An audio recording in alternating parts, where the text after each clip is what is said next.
Hi, நான் வருண். இனி நம்ம பார்க்க போகிற topic present day childrens are. So இப்போதைய ஜென்ரேஷனில் பசங்களும் சரி இல்லை நம்மளும் சரி எப்படி இருக்கும்னு நம்ம தினமும் பார்த்துட்டு தான் இருக்கோம். ஸோ எக்ஸாம்பிளில் நம்மளை வச்சு எடுத்துப்போம்.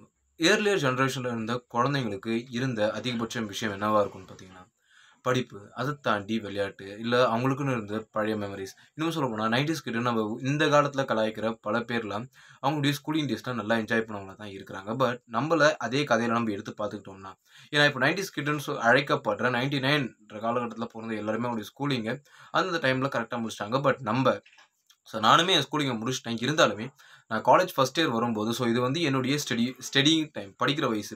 ஒரு சில்ட்ரனுக்கு அவனுடைய ஸ்டடியிங் டைம் வந்து ரொம்ப இம்பார்ட்டன்ட். ஏன்னா அப்போவே அவனுக்கு ஏதாவது ஒரு தேவை, இல்லை அவனுடைய தேவைக்கு அவனை ஏதாவது செய்யணுன்றது முடிவு பண்ணிட்டான்னா அவன் வந்து அந்த தேவைக்காக தான் ஓட வேண்டியதாக இருக்கும். ஏன்னா ஒரு அப்பா அம்மா கிட்டேருந்து கிடைக்கிற விஷயமா இருந்தாலும் சரி, இல்லை தன்னுடைய சொந்த சம்பாதியத்தில் கிடைக்கணுன்ற விஷயமா இருந்தாலும் சரி, இந்த படிப்புன்ற இந்த வயசை தாண்டி அவன் யோசிக்க ஆரம்பிச்சிட்டானாலே அவனுடைய லைஃப் ஒரு வேற பெர்ஸ்பெக்டிவ்ல மாற ஆரம்பிச்சிடும் சொல்கிறாங்க.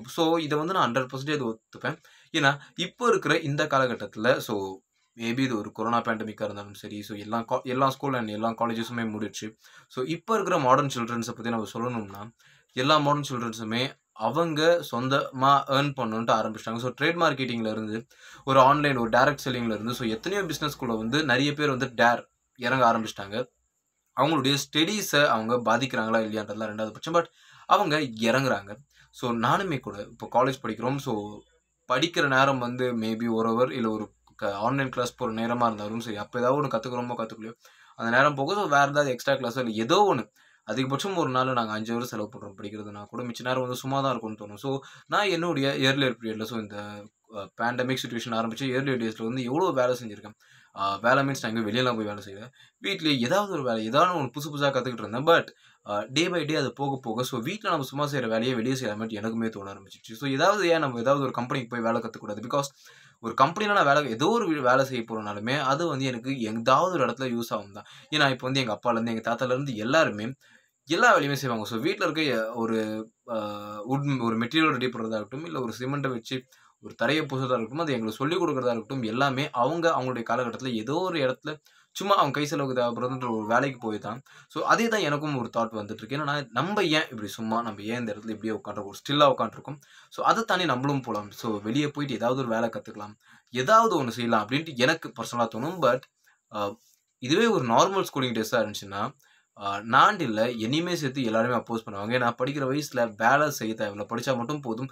இது மேலே மட்டும் கான்சன்ட்ரேஷன் பண்ணணுவாங்க. ஆனால் இப்போ இருக்கிற பேண்டமிக் சுச்சுவேஷனில் அடுத்து யார் இருப்பாங்கன்னு கூட தெரியாது. சொல்கிறது நான் பாசிட்டிவாக சொல்லணும், நெகட்டிவாக சொல்லணும். பட் த ஃபேக்ட் இதுதான்.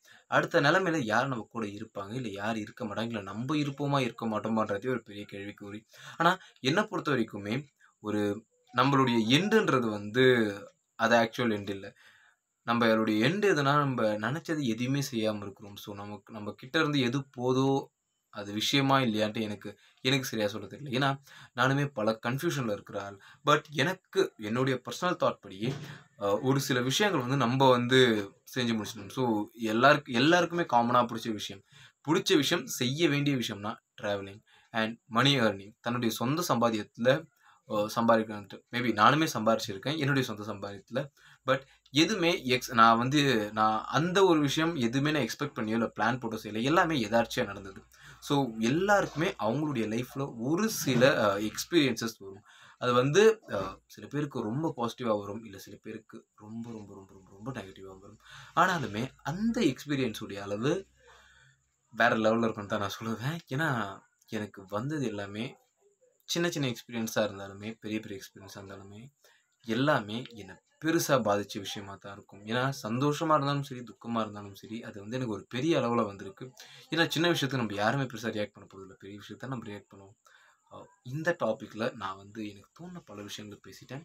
அண்ட் நீங்கள் சொல்லுங்கள், இந்த வயசில் ஒரு பிட்வீன் நான் ஸ்கூலிங் டேஸே விட்டுறேன், between the age of 19 to 21 படிக்கும்போது வேலைக்கு போகலாமா, இல்லை படிப்பு மேலே மட்டும் கான்சன்ட்ரேஷன் பண்ணலாமா? நீங்கள் சொல்லுங்கள்.